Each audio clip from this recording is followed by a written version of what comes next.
آج میں ایک ضروری ٹاپک کے اوپر بات کرنا چاہتا ہوں جو کہ آپ سب کے لیے سمجھنا بہت زیادہ ضروری ہے، اور وہ ہے کہ گلوبل وارمنگ کیا ہے اور کلائمیٹ چینج کیا ہے۔ آپ سب کو پتہ ہے کہ اس وقت گرمی کا موسم ہے، اور بہت سارے سٹیز میں پاکستان میں ایون جو کولڈ ایریاز ہے، جو کولڈ سٹیز ہے، جو کہ پہلے وہاں پر موسم بہت زیادہ اچھا ہوا کرتا تھا، لوگ چھٹیاں منانے وہاں پر جاتے تھے، تو وہاں پر بھی کافی شدید گرمی ہے۔ اب یہ آپ سب کے لیے انڈرسٹینڈ کرنا بہت زیادہ لازمی ہے، اور میں اس ویڈیو میں کوشش کروں گا کہ میں اس کمپلیکس ٹاپک کو، کمپلیکس ٹرمینالوجیز کو کافی سمپل الفاظ میں، سمپل ورڈز میں آپ کو سمجھا سکوں۔ سب سے پہلے گلوبل وارمنگ کیا ہے؟ دیکھیے، گلوبل وارمنگ، گلوبل مین کے جو ہمارا پورا پلینٹ ہے، ٹھیک ہے، جو ہمارا پورا پلینٹ ہے جسے ہم کہتے ہیں ارتھ، جدھر پر انسان رہ رہے ہیں، جدھر پر لائف پاسبل ہے۔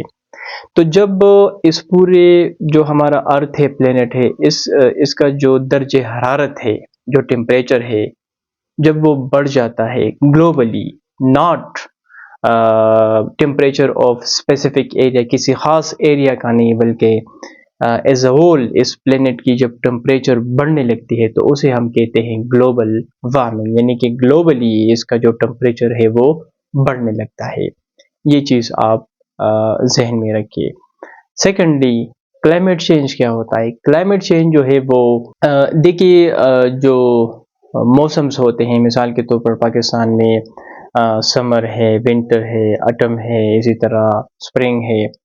اب اس کا ایک پیٹرن ہے، پیٹرن مین کہ آپ سب کو پتہ ہے کہ پہلے ہم کہتے تھے کہ 6 مہینے جو ہے وہ گرمی ہے، پھر 6 مہینے جو ہے وہ سردی ہے، پھر اس میں آٹم بھی ہوتا ہے، اسپرنگ بھی ہوتا ہے، for a short period of time. تو یہ ایک پیٹرن ہوا کرتا تھا، 6 مہینے گرمی ہوتی تھی، پھر 6 مہینے سردی ہوتی تھی، اور اس کے ساتھ ساتھ کچھ اور سیزنز بھی ہوا کرتے تھے۔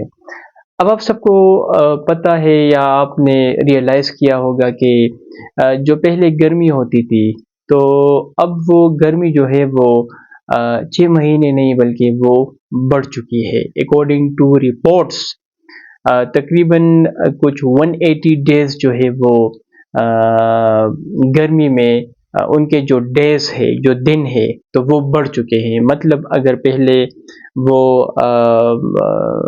5-6 مہینے گرمی ہوتی تھی، تو اب 5-6 مہینے سے زیادہ گرمی ہوتی تھی، ان کے ڈیز میں 180 ڈیز جو ہے وہ انکریز آ چکی ہے۔ اسی طرح سردی کی بات کی جائے تو سردی میں کمی آ چکی ہے، اور باقی جو دو موسم ہے، آٹم اور اسپرنگ، تو وہ بھی اس کے اوپر بھی ایفیکٹ آ رہا ہے۔ تو جو ایک پیٹرن ہوا کرتا تھا، یعنی اتنے مہینے یہ موسم ہوتا تھا، اتنے مہینے یہ موسم ہوتا تھا، and it has been for a long period of time, کہیں دہائیوں سے، کہیں ڈیکیڈ سے یہ ایک پیٹرن تھا۔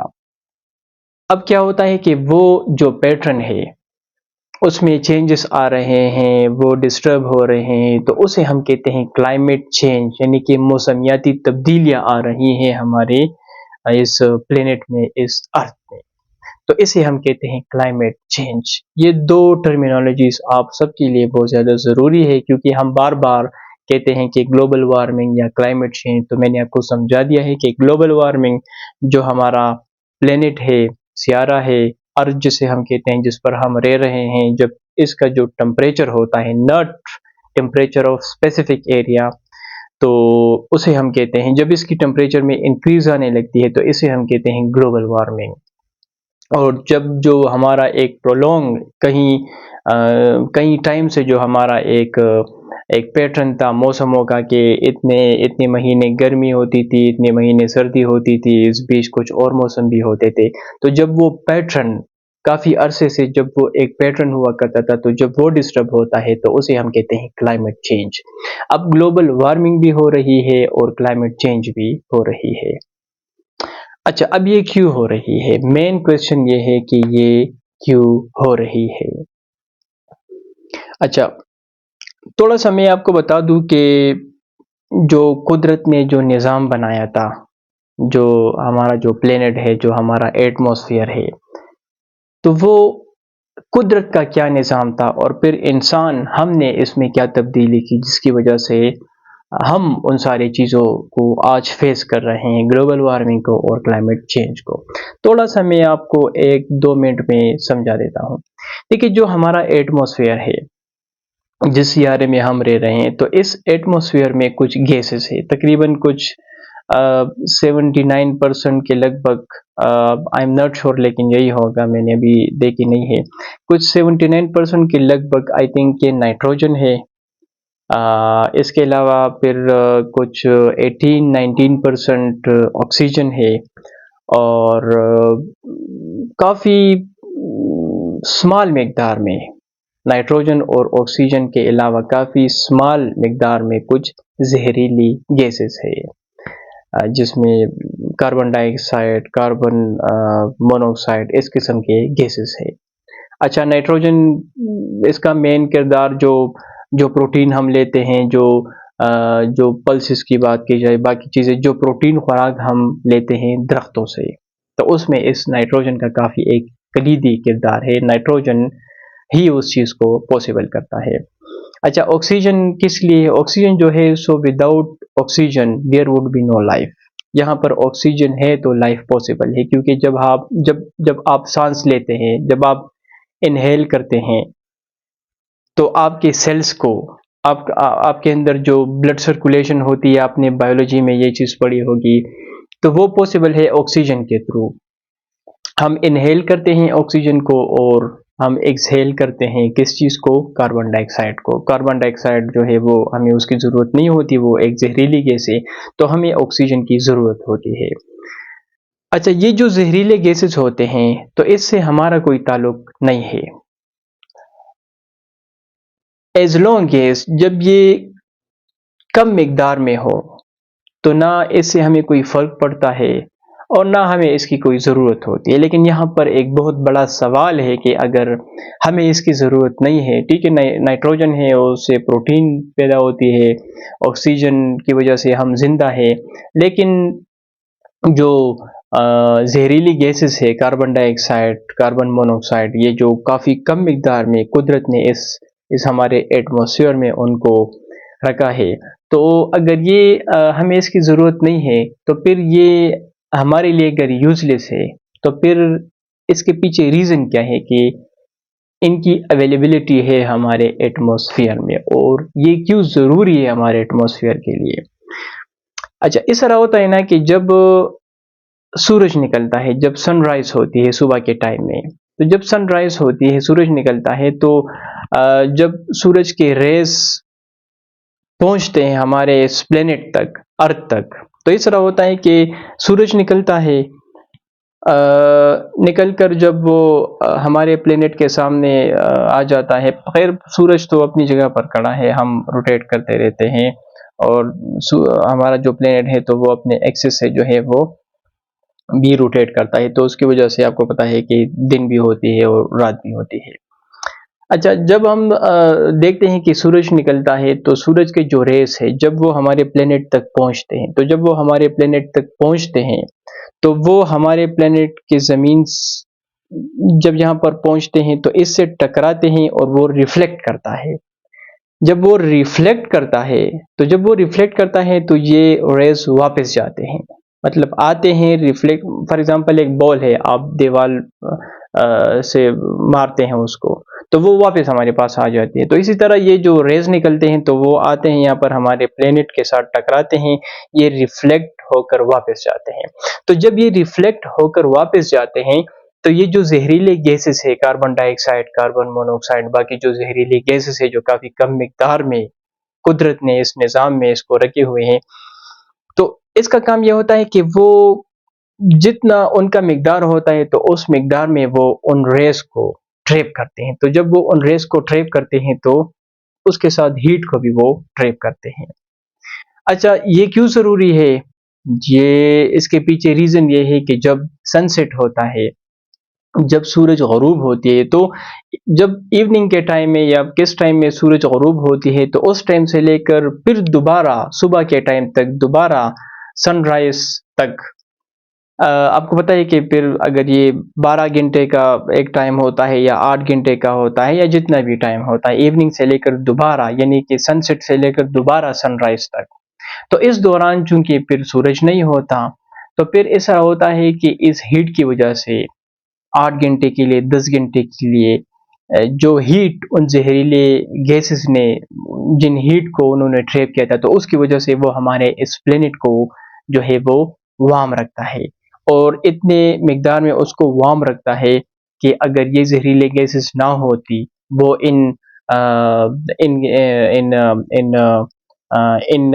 ان ریز کو ٹریپ نہ کرتی، ہیٹ کو ٹریپ نہ کرتی، تو جب سن سیٹ ہو جاتا تو اس کے بعد یہاں پر پھر آپ دیکھتے کہ یہاں پر سنو ہوتا۔ اگر یہ اس ہیٹ کو وہ ٹریپ نہ کرتے تب تو یہ گیسز ہے وہ ان ریز کو جب وہ ریفلیکٹ ہوتے ہیں واپس جاتے ہیں تو اس ہیٹ کو وہ ٹریپ کرتے ہیں، جتنا ان کا مقدار میں زہریلے گیسز ہوتے ہیں اتنے مقدار میں وہ ہیٹ کو بھی ٹریپ کرتے ہیں۔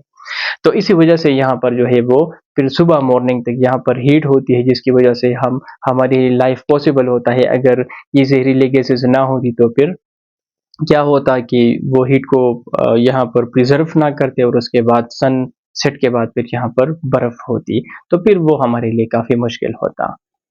اب وہ ایز لانگ ایز اگر وہ تھوڑے مقدار میں ہیں تو ڈزنٹ میٹر، لیکن جب اس کی مقدار بڑھنے لگتی ہے تو پھر اس کے ساتھ ساتھ جب اگر ان کی مقدار بڑھنے لگتی ہے تو مقدار بڑھنے کے ساتھ ساتھ ان کے اندر یہ کیپیبلٹی آ جاتی ہے کہ جتنی ان کی مقدار ہو اتنا زیادہ ہیٹ کو وہ ٹریپ کریں گی۔ اب جو قدرت نے جس اماؤنٹ میں اس کو ایلوکیٹ کیا تھا یہاں ہمارے ایٹماسفیئر میں، اس کو ہم نے ڈسٹرب کیا ہے۔ کس طرح ڈسٹرب کیا ہے؟ تقریباً کچھ 200 250 300 سال پہلے ہم کھیتی باڑی کرتے تھے، ایگریکلچر ایک سسٹم ہوتا تھا، لیکن پھر ہم نے صنعت کاری شروع کی، انڈسٹریلائزیشن ہم نے شروع کی، خاص کر یورپ اور بڑے بڑے کنٹریز میں، اور اس انڈسٹریلائزیشن کی وجہ سے یہ ہوا کہ ہم نے چیزوں کو پروڈیوس کرنا شروع کیا، را مٹیریل کا استعمال کر کے ہم ڈفرینٹ چیزوں کو پروڈیوس کرتے تھے، مینوفیکچر کرتے تھے۔ اب صنعت کاری کے لیے، انڈسٹریلائزیشن کے لیے ہم چیزوں کو بنانے کے لیے آئل کا استعمال کرتے تھے۔ پہلے تو خیر ہم کوئل کا استعمال کرتے تھے، آج ہم آئل کا استعمال کرتے ہیں یا باقی چیزوں کا استعمال کرتے ہیں۔ اب جب آپ کوئل کو جلاتے ہیں، آئل کو برن کرتے ہیں، تو اس سے کیا ہوتا ہے کہ اس سے ان ریٹرن ایک گیس پیدا ہوتا ہے جسے ہم کہتے ہیں کاربن ڈائی آکسائڈ۔ اب کاربن ڈائی آکسائڈ جب ایک بہت بڑی تعداد میں آپ نے پچھلے 200 250 سالوں میں آپ نے اتنی ایمیشن کی، یعنی 200 250 سالوں میں آپ نے ٹیکنالوجی ہمیں دی، کیپٹلزم سسٹم آپ نے ہمیں دیا، ہمارے لائف کو آپ نے بیٹر بنایا، لیکن ان ریٹرن آپ نے کافی نقصان بھی کیا۔ نقصان یہ تھا کہ اس انڈسٹریلائزیشن کی وجہ سے اتنی ایمیشن ہوئی پچھلے کہیں 200 250 یا 300 جتنا بھی عرصہ ہے جب سے ہم نے انڈسٹریلائزیشن شروع کی ہے، تو اس کی وجہ سے ہمارے ایٹماسفیئر میں جو زہریلے گیسز ہے تو اس کی مقدار بہت زیادہ بڑھ چکی ہے۔ تو جب مقدار بہت زیادہ بڑھ چکی ہے تو اس کی وجہ سے کیا ہوتا ہے کہ اس کے اندر یہ کیپیبلٹی آ چکی ہے کہ وہ بہت زیادہ ہیٹ کو ٹریپ کرتے ہیں، جس کی وجہ سے گلوبل وارمنگ ہو رہی ہے اور کلائمیٹ چینج ہو رہا ہے۔ اچھا، اب اس سے کیا ہوتا ہے؟ دیکھیے، ایک چیز تو یہ ہے کہ ہم نے درخت مکمل طور پر درخت جو ہے وہ ہم نے ڈیفورسٹیشن کی ہے، جنگلات کو ہم نے ختم کیا ہے۔ اب درخت بہت زیادہ ضروری ہیں کیونکہ یہ جو زہریلے گیسز ہوتے ہیں آپ کے ایٹماسفیئر میں، تو یہ جس طرح ہمارے لیے آکسیجن کی ضرورت ہوتی ہے ان کے لیے کاربن ڈائی آکسائڈ کی ضرورت ہوتی ہے، تو وہ کاربن ڈائی آکسائڈ کو جذب کرتے ہیں، انہیل کرتے ہیں اور ایٹماسفیئر کو وہ کلین کرتے ہیں۔ لیکن اتنی ڈیفورسٹیشن ہوئی ہے دنیا میں، خاص کر پاکستان کی اگر بات کی جائے، کہ درخت ہی نہیں ہے، تو اگر درخت نہیں ہے تو وہ ہمارے ایٹماسفیئر میں ہی وہ اس کی اویلیبلٹی بہت زیادہ ہے، مطلب کوئی راستہ نہیں ہے کہ وہ ختم ہو جائے۔ تو ایک ہی ان گیسز کی مقدار کو کم کرنے کے لیے، اس کو ختم کرنے کے لیے، جس مقدار میں اس وقت یہ اویلیبل ہے، تو اس کو ختم کرنے کے لیے ہمیں ایفورسٹیشن، بہت زیادہ درختوں کی ضرورت ہے۔ اچھا، جب درجہ حرارت بڑھتی ہے تو اس کے ساتھ کیا کیا ہوتا ہے؟ جب درجہ حرارت بڑھتی ہے تو اس کا سب سے بڑا مسئلہ یہ ہوتا ہے کہ جو گلیشیئرز ہوتے ہیں تو گلیشیئر جو ہے وہ میلٹ ہونے لگتے ہیں۔ کافی تیزی کے ساتھ، اور پھر پانی آ کر سمندر کی طرف آ جاتا ہے، اور پھر سمندر کا لیول کافی بڑھنے لگتا ہے، اور پھر وہ کوسٹل ایریا کو بھی افیکٹ کرتے ہیں. وہ سٹیز جو کہ بہت زیادہ قریب ہو سمندر کے قریب، تو اس کو وہاں پر جو ہے فلڈز آتی ہے، سونامی آتی ہے، بہت سارے مسئلے ہوتے ہیں اس سے. اچھا، بہت زیادہ ہیٹ کی وجہ سے آپ کو پتہ ہے کہ بارش کیوں ہوتی ہے. بارش جو ایواپوریشن ہوتی ہے، کنڈنسیشن ہوتی ہے، پریسپیٹیشن ہوتی ہے، جو پروسیس آپ نے پڑھا ہوگا سائنس میں. تو بہت زیادہ ہیٹ کی وجہ سے بارشیں ہوتی ہے. بہت زیادہ جب بارشیں ہوتی ہے تو جو آپ نے پریڈکٹ نہیں کیا ہوتا ہے، مونسون میں آپ کو پتہ ہے کہ پاکستان میں فلڈس آ جاتی ہے. تو جب فلڈس آ جاتی ہے تو فلڈس کی وجہ سے بہت زیادہ ہیومن لاس ہو جاتی ہے، ڈسٹرکشن ہو جاتی ہے، گھر تباہ ہو جاتے ہیں. لائف سٹائل جو ہے پاکستان میں، لائف سٹاک اس کا ایک بہت بڑا نقصان ہوتا ہے ہر سال. تو اکنامک جو ہے اس کا ایک بہت بڑا مسئلہ ہوتا ہے. پاکستان کی معیشت جو ہے اس سے بہت زیادہ ڈسٹرب ہوتی ہے، بہت زیادہ ڈسٹرب ہوتی ہے. اور آلریڈی ہماری جو معیشت ہے وہ بہت زیادہ فریجائل ہے، ہم وینٹیلیٹر کے اوپر ہے. تو ان فلڈس کی وجہ سے، ان سیلاب کی وجہ سے بہت زیادہ نقصان ہوتا ہے. یہ ہر سال ہوتا ہے. آپ 2010 کا دیکھ لیں، 23 کا دیکھ لیں، پچھلے سال جو ہوا اس کا ایک بہت بڑا نقصان ہوا ہمارے ملک کو. اچھا، ان فلڈس کی وجہ سے، کیونکہ یہ صاف پانی نہیں ہوتا، تو ان کی وجہ سے بہت سارے ڈیزیزز آ جاتے ہیں. ہیپاٹائٹس آ جاتا ہے، ڈینگی آ جاتے ہیں، بہت سارے ڈیزیزز، نیو ڈیزیزز آ جاتے ہیں. اور اس کی وجہ سے پھر ہیلتھ سیکٹر کے اوپر بہت زیادہ جو ہے وہ پریشر آ جاتا ہے. اور ہیلتھ سیکٹر بھی آپ کو پتہ ہے کہ ہمارا ہیلتھ سیکٹر کس طرح ہے. تو یہ سارے مسئلے آ جاتے ہیں. اچھا، اس کی وجہ سے ہمارے جو کراپس ہوتے ہیں، جو فصلیں ہوتے ہیں، تو وہ بہت زیادہ افیکٹ ہوتے ہیں. اس گرمی کی وجہ سے جو کلائمیٹ چینج جو پیٹرن ہوتا ہے، تو آپ نے دیکھا ہوگا کہ یعنی وہ پل جو ایک خاص موسم میں وہ اویلیبل ہوتے تھے پہلے، تو اب وہ کچھ اور موسم میں آپ کو اویلیبل ہوتے ہیں. مطلب ایک پل ہے، تو پہلے ایسا ہوتا تھا کہ اس کا جو ایکچوئل ٹائم ہوتا تھا وہ مارچ ہوتا تھا. اب وہ آپ کو دسمبر میں بھی مل جاتی ہے. دسمبر میں وہ کلائمیٹ چینج کی وجہ سے اس کے وہ جو ٹائم ٹیبل ہوتا ہے، جو شیڈول ہوتا ہے، تو وہ ڈسٹرب ہو چکا ہے. تو اپنے وقت سے پہلے وہ چیز آ جاتی ہے تو پھر وہ ہیلتھی نہیں ہوتی، تو وہ بھی ایک بہت بڑا مسئلہ ہے. تو یہ سارے مسئلے ہیں، اور اسے ہم کہتے ہیں کلائمیٹ چینج اور گلوبل وارمنگ. اب اس کے لیے ہمیں کیا کرنا چاہیے؟ سب سے پہلے تو ہمیں بہت بڑی تعداد میں ہر شخص کو، ہر بندے کو جو ہے وہ پلانٹیشن کرنا چاہیے. آپ درخت جو ہے درخت لگائیں. ایک بہت بڑی تعداد میں آپ درخت لگائیں. جتنے زیادہ آپ کے ارد گرد درخت ہوں گے اتنا ہی کم آپ اس چیز سے افیکٹ ہوں گے. تو ہمیں گورنمنٹ کے بہت سارے پالیسیز اس کے اوپر ہونی چاہیے، ڈومیسٹک پالیسیز ہونی چاہیے. اسی طرح ہمارے جو ہے وہ انٹرنیشنل بھی ہمیں اس کے اوپر، ڈپلومیٹکلی بھی اس کے اوپر ہمیں کام کرنا چاہیے. ڈومیسٹکلی ہمارے کیا کیا پالیسیز ہونی چاہیے اس کے اوپر ہمیں کام کرنا چاہیے. لیکن بحیثیت معاشرہ، اگر میں کہوں تو بحیثیت معاشرہ، جب تک ہم اس چیز کو سیریس نہیں لیں گے، جب تک ہم اپنا کردار ادا نہیں کریں گے، تو یہ میرے خیال میں کہ اب تو 50 یا 55 ڈگری یا 60 ڈگری تو آپ اس کو ٹولریٹ کر سکتے ہیں. لیکن بہت سارے ایسے جانور ہیں، بہت سارے ایسے انسیکٹس ہیں کہ اگر 40 سے 41 ڈگری بھی ہو جاتی ہے تو وہ اس کے لیے خطرناک ثابت ہوتا ہے. آپ دیکھ رہے ہیں کہ ہر سال پہاڑوں کے اوپر، اسلام آباد میں دیکھ لے، سوات میں دیکھ لے، جو پہاڑی علاقے وہاں پر آگ لگ جاتی ہے. لوگ کہتے ہیں کہ یہ بہت سارے لوگ کہتے ہیں کہ یہ آگ جو ہے وہ لوگ لگاتے. یہ لوگ نہیں لگاتے، یہ ہیٹ کی وجہ سے لگ جاتی ہے. آگ کیوں لگتی ہے؟ اس کے لیے ایک تو فصل فیول کی ضرورت ہوتی ہے، تو وہاں پر جو گراس ہوتا ہے وہ بہت زیادہ خشک ہو جاتا ہے. اسی طرح ہیٹ کی بہت زیادہ ضرورت ہوتی ہے، آلریڈی ہیٹ ہوتی ہے، اور آکسیجن کی ضرورت ہوتی ہے. تو یہ تینوں چیزیں آلریڈی پہاڑوں کے اوپر اویلیبل ہو جاتی ہے ہیٹ کی وجہ سے، تو اس کی وجہ سے آگ لگ جاتی ہے. تو جب آگ لگتی ہے تو آپ کو پتہ ہے کہ کتنا نقصان ہوتا ہے انسیکٹس کا، اینیملز کا. جو وائلڈ لائف ہے وہ اس سے سفر ہو رہا ہے. تو بہت سارے مسئلے ہیں، خاص کر جو بزرگ ہے، ہارٹ اٹیک بہت زیادہ ہے، لوگ مر رہے ہیں، اسٹروک ہو جاتی ہے، کیونکہ ڈی ہائیڈریٹڈ بندہ ہو جاتا ہے. تو بہت سارے مسئلے ہوتے ہیں. تو میں اسے ختم کرنا چاہتا ہوں یہ میرے خیال میں کافی سمپل ورڈز میں نے آپ کو یہ سمجھایا ہے، اور آپ کوشش کریں کہ آپ درخت لگائیں، اور جتنے زیادہ آپ درخت لگائیں گے، جتنے زیادہ آپ اس میسج کو باقی لوگوں تک پہنچائیں گے، تو مطلب یہ صرف میری ایک رسپانسبلٹی نہیں ہے، یہ آپ سب کی بھی رسپانسبلٹی ہے۔ میں نے یہ ویڈیو ریکارڈ کی ہے صرف اسی وجہ سے کہ مجھے پتا ہے کہ یہ چیز کیوں ہو رہی ہے، تو اگر مجھے پتا ہے، so it is my responsibility to convey my message to everyone. Now if you learn about this, if you got the message, so now it has become your responsibility to deliver my message to other people.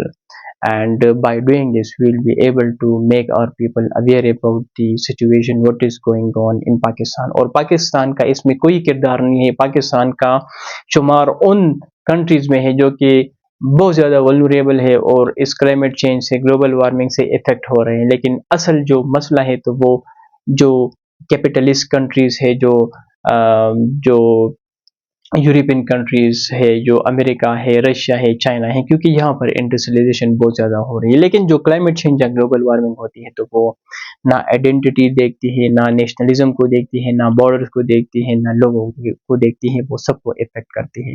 تو ان کی policies کی وجہ سے ہم آج سفر کر رہے ہیں، لیکن وہ ہمارے کنٹرول میں نہیں ہے، لیکن جو ہمارے کنٹرول میں ہے ہمیں اس کے اوپر فوکس کرنا چاہیے۔ Thank you very much.